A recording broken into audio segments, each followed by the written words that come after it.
यो हिंगोली वाली, ओ हिंगोली की जीजियो, बहुत बड़ी जवाबदारी मेरी माताओं की, मेरी बहनों की, मेरी जीजियों की है। इनको संस्कारवान बनाना है।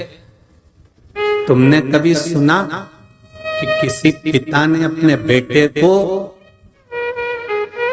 ये बनाया या वो बनाया? हर जगह एक ही बात आती है, माँ।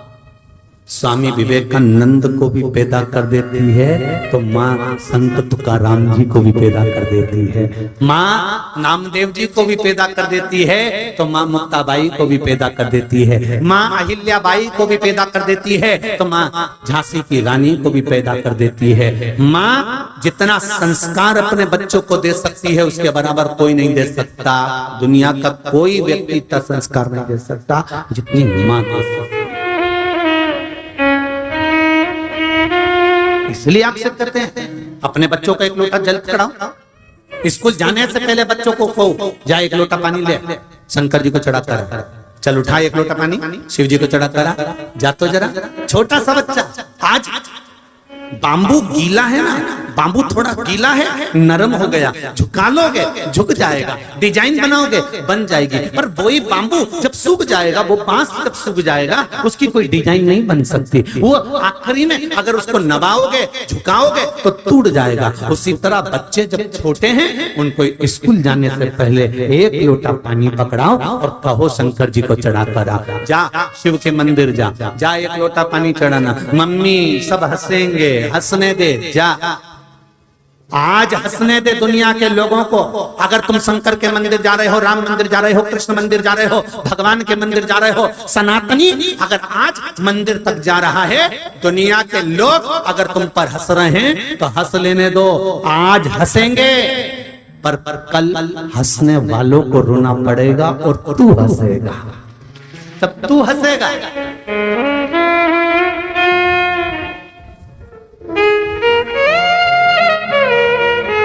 कबीरदास जी का बड़ा सुंदर था, देखिए। चलती चक्की अरे दिया कबीरा वो पाटन के बीच में साबुत रहा।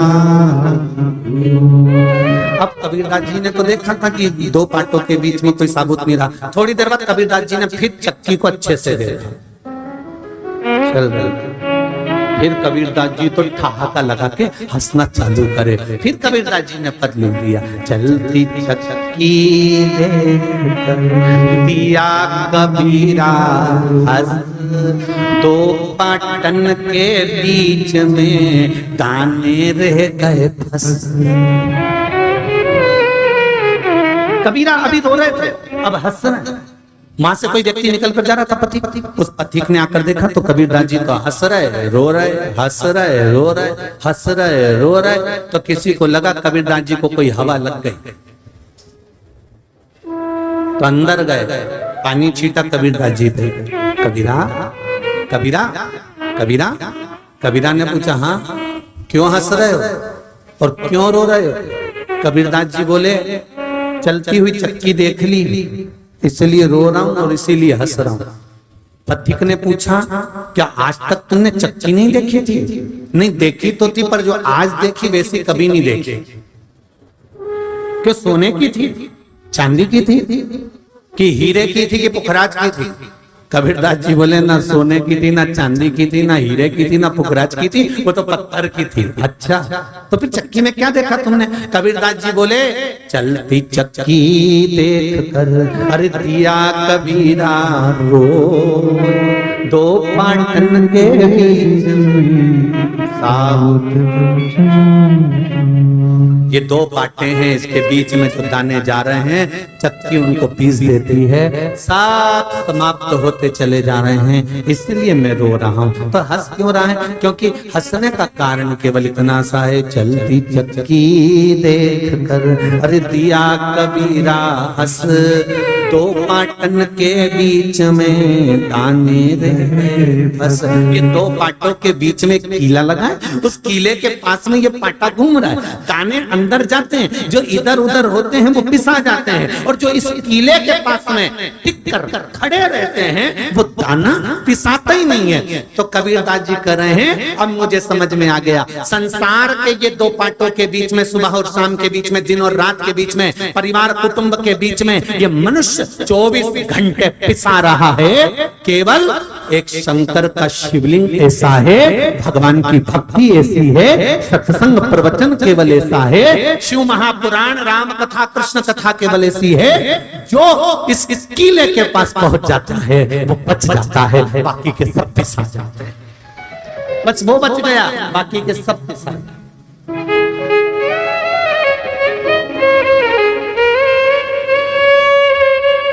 आप उसकी शरणागति में बैठे हो, आप उसके पास में बैठे हो, आप उसके नजदीक बैठे हो, तो आप थोड़ा बचे हो।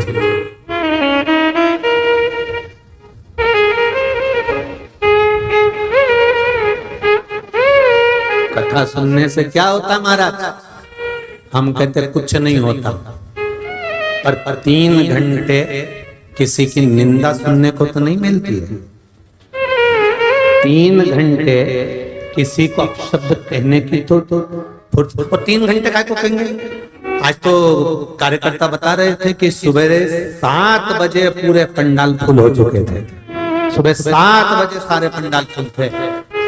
अब 7 बजे से अंदाजा लगा के बैठो, जरा कथा तक इंतजार करना। 2 बजे से 5 बजे तक कथा, 5:30 बजे तक आप आरती के बाद अपने घर को जाओगे, फिर गाड़ी पकड़ोगे, पहुंचोगे, फिर घर पहुंचकर फिर विश्राम करोगे, फिर कल की तैयारी कर लोगे। तो जरा विचार करिए, दिन भर सत्संग में निकल रहा है, 3 घंटे आपके मुंह से शब्द तो नहीं निकल रहा, 3 घंटे आप निंदा तो नहीं सुन रहे, 3 घंटे आप गलत काम में तो नहीं गए, 3 घंटे आपने किसी की बुराई तो नहीं करी, 3 घंटे आपने कोई पाप तो नहीं करा, 3 घंटे आपने कोई गलत काम तो नहीं करा। अरे मटका, पानी का हंडा नल के नीचे सीधा लगाया तो उसमें पानी भरा गया, और उल्टा रखा पानी नहीं भरा।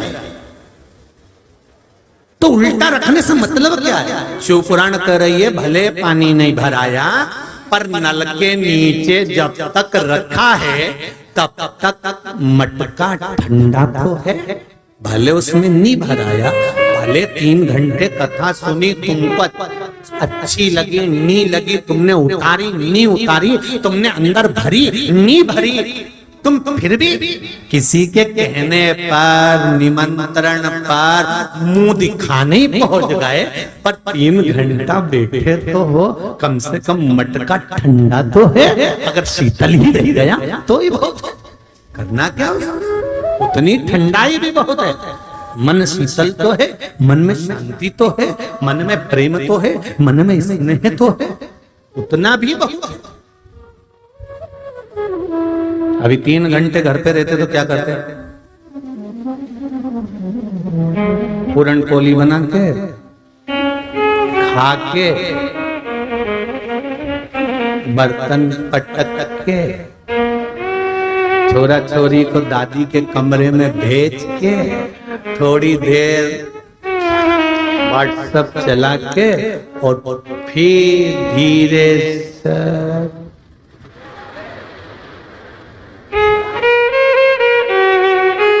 और उतनी देर में अगर कहीं का छोरा छोरी आ जाए, उतनी देर में अगर बच्चे आ जाए, नींद लगी थी और उतनी देर में छोरा आ गया मम्मी, तो फिर दी जाता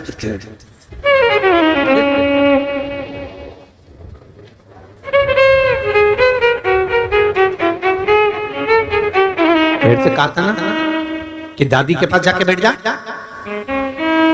दौड़ दौड़ के मेरे पास आ रहा है।